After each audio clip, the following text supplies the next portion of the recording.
In recent times, Indian equity markets have been on a bull run, and in fact, the benchmark indices are now perched at record highs. Marching alongside this bull run is the phenomenal run in the Indian mutual fund industry. Now, on the Money Show today, we will put the spotlight on some multi-cap funds which have performed better than their peers. So, what are these funds, and what kind of strategies are they employing to get higher return? Let's welcome on board Arnav Pandya, Moneyeduschool, and take this discussion forward. So, Arnav, what exactly is the reason behind multi-caps rallying and in fact doing better than most of the categories? So, if you look at multi-caps as a category, by the very definition, a multi-cap fund will have at least 25% in large caps, 25% in mid caps, and 25% in small caps. This means that the remaining 25%, because these three segments will make up 75% at least, the remaining 25% is at the disposal of the fund manager to invest wherever they want. So the situation is that whenever you see a broad-based market rally, and if you look at the last 3 years since COVID took place, mid caps, small caps, both have done well along with the large caps. So which is why you will find that if you look at the performance of multi-cap funds, you will see that they have delivered good returns for investors. So in a way, the very basis of the type of fund that this is, it gives you an exposure across the entire market. That is one of the main reasons why you find that these funds have done well and they have provided returns for their investors. An equal exposure in all the market cap, large, mid and small.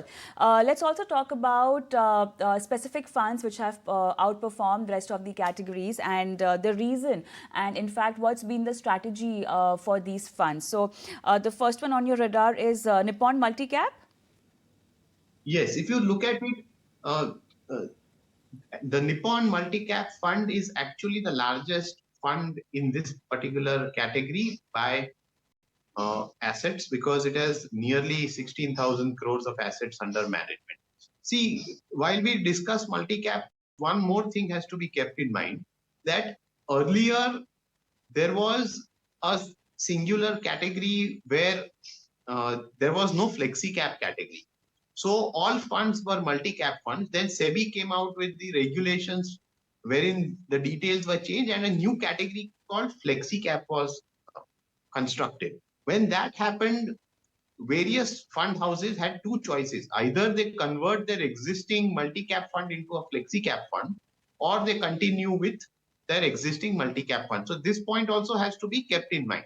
Now, Nippon, which has such a large asset under management, it has managed to ensure that both in terms of the various stock selection within the fund, in terms of mid caps, small caps, these have done quite well. And also in terms of the way the fund is managed, because if you look at this, the portfolio turnover ratio of this fund is extremely low at around 33-34%, which means that there is not a very high churn.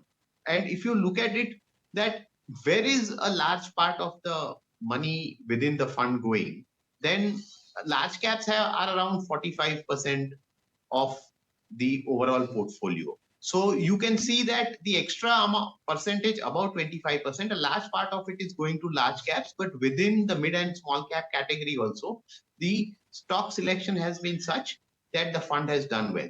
If you look at the multi-cap category as a whole, virtually most funds have financials as their top sector holding, and this fund is no different.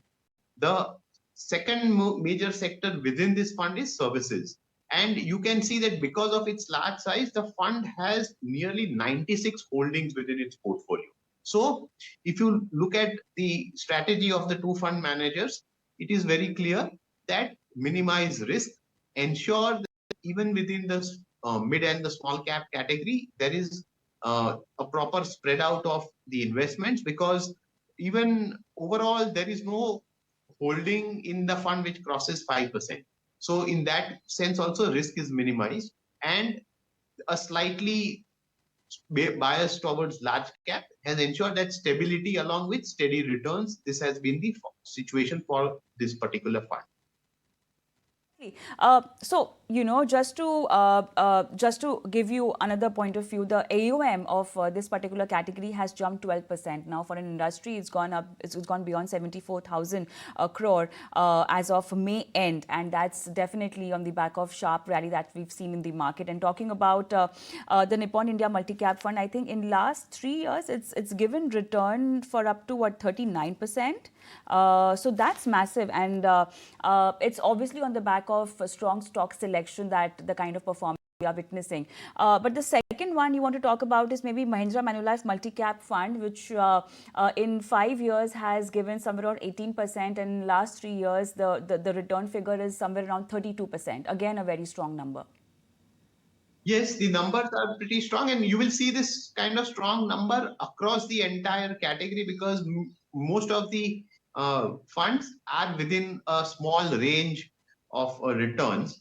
Because see, two things impact the returns from the fund. What is your allocation across large, mid, and small caps? That is one. And the second is also in terms of what is the kind of stock selection that is being done in the mid and the small cap space. Those two factors ensure whether a particular fund has a slightly higher or a lower rate of return. As far as the Mahindra Manulife fund is concerned, it is actually a very small AUM in relative terms because the AUM here is around 1,700 crores. And one feature that you will find in most multi-cap funds which have a small AUM is that you will find a very high portfolio turnover ratio, which here is over 100%. And again, in terms of the sectors which are selected, financials is the top sector, with capital goods being the second largest sector.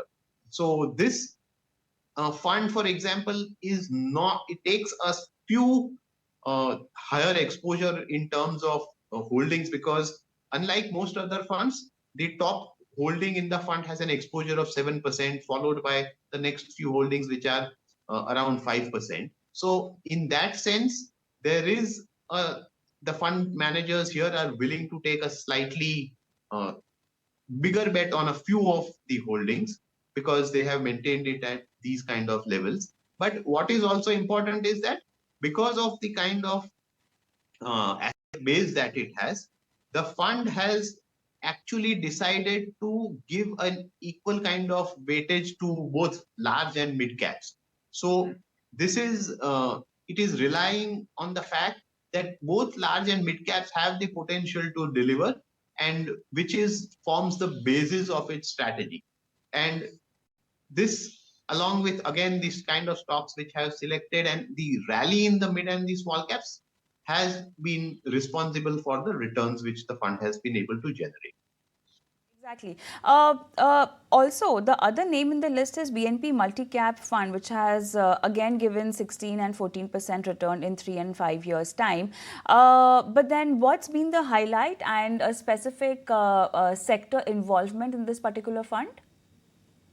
So if you look at the Baroda BNP Multicap Fund, one is that the fund manager is very clear in terms of the kind of sectors he is willing to bet on. The top sector obviously is financials, but unlike many other funds, the second highest exposure is to the healthcare space.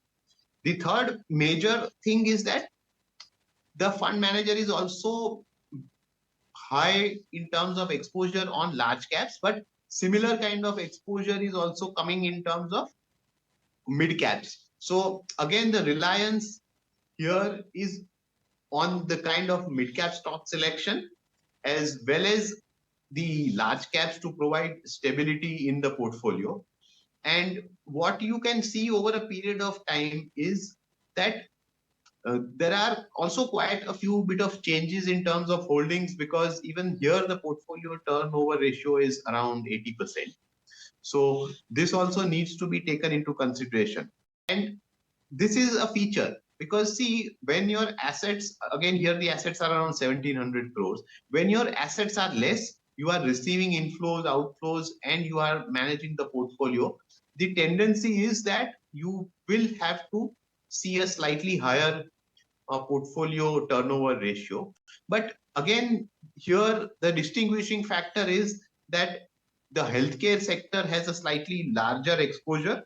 And overall, I think that there are around 60, 63 stocks within this portfolio, which is helping it to sustain the kind of growth that it has witnessed. One question at an AMC level, we discussed funds from Mahindra Manulife and also BNP Paribas Multicap Fund.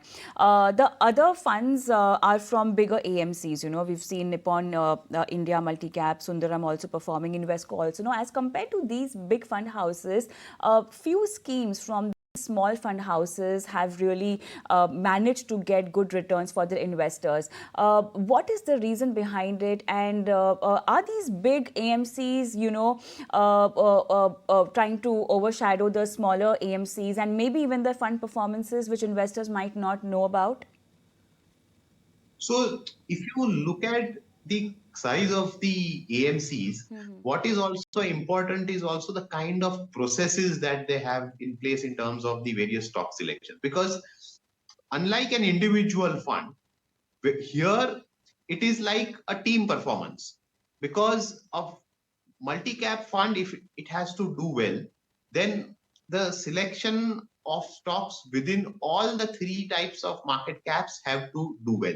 So this is actually an opportunity for various fund houses to ensure that they are able to deliver a sustained and performance which is steady over a period of time. While for a larger fund house, there is no what one can call a barrier in terms of doing well also. But one thing which also needs to be considered is that the kind of asset size that is there. So if you look at the asset size of see bigger funds like SBI, Kotak, Nippon, ICICI within the multi-cap space, these funds are far larger than the funds which are there from various smaller fund houses. And that also plays a role because one distinguishing feature that has been seen consistently across multi-cap funds is that large caps have a significant presence within the portfolio. So the question is this, that how big is the kind of exposure to large caps which funds are willing to take? And second is that within the small and mid cap space, while the fund tries to reduce risk, what is the success that its various holdings have had in terms of a rally when the overall market has been doing well? So these two factors are the ones which distinguish a particular fund, because ultimately, I mean, if you look at it, the performance in terms of the kind of returns will keep changing over a period of time. And a lot of these funds are bunched within a certain small range. And that In is a also the nutshell, if the reason why. AMC is not big and the fund is performing, we can still kind of go with that fund. Yes. So for an investor, the key part is that how is a particular fund being managed? There is no need to always look at the kind of size of the overall AMC, because there are chances that good funds which are managed by individual fund managers across various categories, they might be doing far better than what an overall fund size of fund house might have. Move on to the other names. I think the other names that you've suggested are from ICICI and Sundaram Multicap. Yeah, so ICICI, Sundaram, Invesco, these three are the other names. The significant factor for ICICI is it has a larger asset size, 7,500 crores.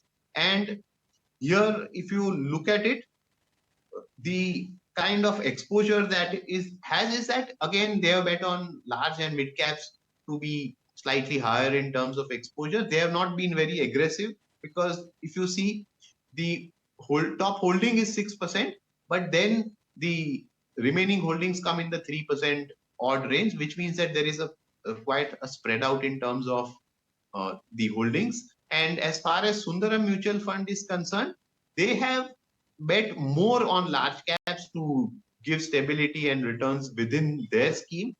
And due to this, you can see that in terms of various time periods, their returns will slightly lag many of their other top peers because of only the fact that whenever mid and small caps do exceedingly well, then those funds which have a slightly smaller exposure to these funds, they will slightly do show a little less performance than the other funds. But overall, as far as this category is concerned, most funds have a higher exposure to financials, which is mostly banks and NBFCs. And that has been the steady feature along with a large cap, slightly bigger bias there.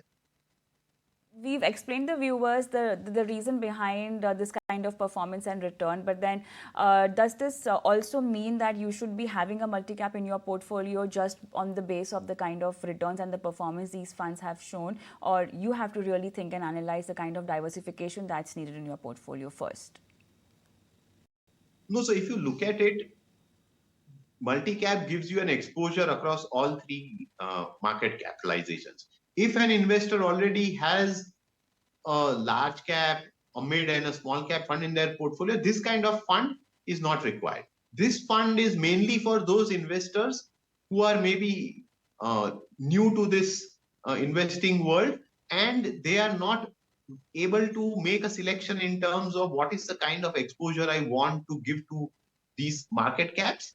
And for them, just selecting one fund solves the problem, because the fund manager here will do two things. One is that it will at least give you a minimum exposure to all the market caps. Second is the fund manager is also making an active choice in terms of where to deploy additional money over the 75% which they can wherever they want to. So it has a little bit of flexibility for the fund manager also. So it is for those specific kind of investors who might want to take an exposure and not want to rely on their own selection to exactly lay out where their money is going. That will be all. And so multi-caps definitely are giving you better returns looking at the market rally, but then one has to think at a portfolio level and decide whether they really need to invest in a multi-cap or not. Thank you so much, Arnav, for being on the show and helping our viewers with their strategy.